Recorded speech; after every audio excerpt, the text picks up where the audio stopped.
যেখানে head sir, যেখানে গার্জিয়ানের গায়ে, ম্যাডামদের গায়ে হাত তুলে সেখানে আমরা কোথায় নিরাপদ থাকবো? তাই আমাদের এক দফা এক দাবি, আমাদের হচ্ছে হেড স্যারের পদত্যাগ চাই। আমি কালকে ওদের সঙ্গে গেছিলাম, আজকে যখন আমি 10টার দিকে আসছি, দেন এখানে সহকারী যে শিক্ষক আছে বাবু স্যার, আমি যখন উপরে উঠতেছিলাম বাবু স্যার কি করছে, এই এদিকে আই বলে আমাকে শুধু অফিসে নিয়ে গেছে। অফিসে নিয়ে গিয়ে পুরো 1 ঘন্টার মতো আমাকে যা যা বলছে, শেষ পর্যন্ত আমার চোখ দিয়ে পানি ফেলেছে, যেরকম সেরকম বলছে।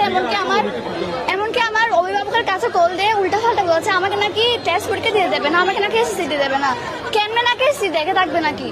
আর উনি এমনকি বলেছে আমি নাকি আমার সহকারে আমার যারা ফ্রেন্ডরা আছে ওরা নাকি টুকাই, আমি নাকি টুকাই সাথে নাকি কালকে ওদের সাথে এক হয়ে গেছিলাম। আমার আম্মু আব্বুকে কল করে বুঝাচ্ছে এরকম।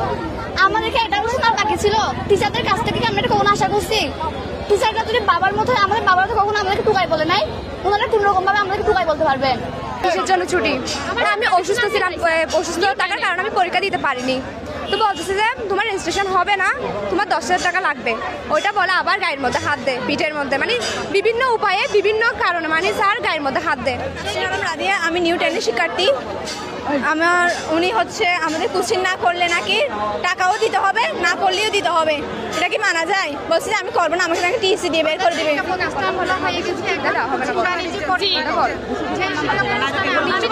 কোচিং না করলে নাকি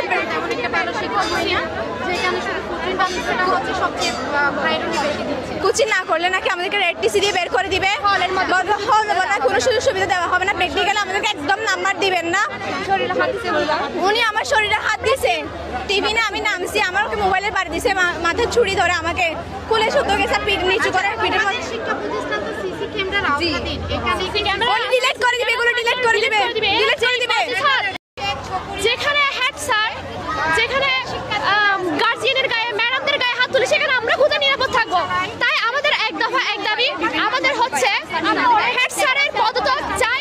আমি কালকে ওদের সঙ্গে গেছিলাম, আজকে যখন আমি 10টার দিকে আসছি, দেন এখানে সহকারী যে শিক্ষক আছে বাবু স্যার, আমি যখন উপরে উঠতেছিলাম বাবু স্যার কি করছে, এই এদিকে আই বলে আমাকে শুধু অফিসে নিয়ে গেছে।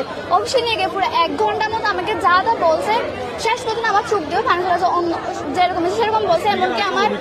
এমনকি আমার অভিভাবকের কাছে কল দিয়ে উল্টা পাল্টা বলছে, আমাকে নাকি টেস্ট পরীক্ষা দিয়ে দেবে না, আমাকে নাকি এসএসসি দিয়ে দেবে না, কেমনে নাকি এসএসসি দেখে থাকবে নাকি। আর উনি এমনকি বলেছে আমি নাকি আমার সহকারে আমার যারা ফ্রেন্ডরা আছে ওরা নাকি টুকাই, আমি নাকি টুকাই সাথে নাকি কালকে ওদের সাথে এক হয়ে গেছিলাম। আমার আম্মু আব্বুকে কল করে বুঝাচ্ছে এরকম। আমাদেরকে এটা প্রশ্ন বাকি ছিল, টিচারদের কাছ থেকে আমরা এটা কখনো আশা করছি? টিচাররা যদি বাবার মতো, আমাদের বাবারা তো কখনো আমাদেরকে টুকাই বলে নাই, ওনারা কোন রকম ভাবে আমাদেরকে টুকাই বলতে পারবেন? কিসের জন্য ছুটি? আমি অসুস্থ ছিলাম, অসুস্থ থাকার কারণে আমি পরীক্ষা দিতে পারিনি।